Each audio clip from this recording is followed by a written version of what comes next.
Hey there, Don. How are you? Good. What do you hear about damage in your area? Well, it's been pretty nasty. Large trees were actually uprooted in several neighborhoods on the west side of Richmond. Roofing and siding just blown off the houses. I got a couple of pictures I sent to you there I believe you're looking at. And the siding actually was blown up into the center of these big trees. So a lot of damage in some of the subdivisions. I have heard some people were trapped. I'm not sure what the result of that was. I did a little drive around after the storms went through. And again, I'm on the west side of Richmond. There are a lot of branches and siding blown all over the roadways. Traffic was really bad because there were numerous power outages and the traffic lights were out. So it hit just a little bit before the rush hour. Of course, it's coming through Hampton Roads right now. It was a fast-moving system, but boy, the damage it did is still being felt right now, Don. Mike, we had numerous tornado warnings, and really, I was watching the radar at the time, really pretty good confirmation of tornadoes, radar confirmation of tornadoes into your area.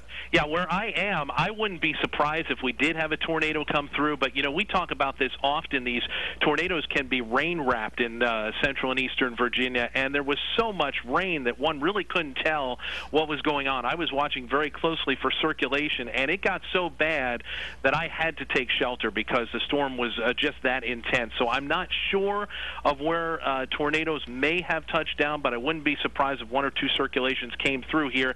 And right into the metro area, we had damage at the ballpark, the Diamond, where there was a game going on. The whole part of the outfield wall was actually blown down. That's what I heard out of that as well. I've taken our time-lapse sequence and expanded it a bit to 4 hours back so we can show this area marching through the Richmond area. Likely later on we'll have even more pictures of what's going on into the Richmond area as far as cleanup. But as that storm moved southward, it did weaken a bit, thankfully, for the Hampton Roads area. Mike, thank you. Be safe.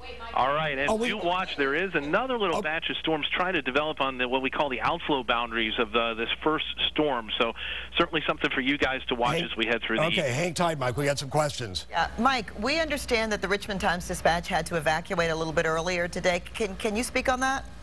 I have not heard that, but the storm that came through came right down Interstate 64 from the west side and went right through the heart of the city and then passing to the east. So it does not surprise me to hear that. All right, but you have had no reports from your end anyway of any injuries, possibly some people trapped. Right. That's all I've heard is that some people were trapped because large trees were down in their subdivision.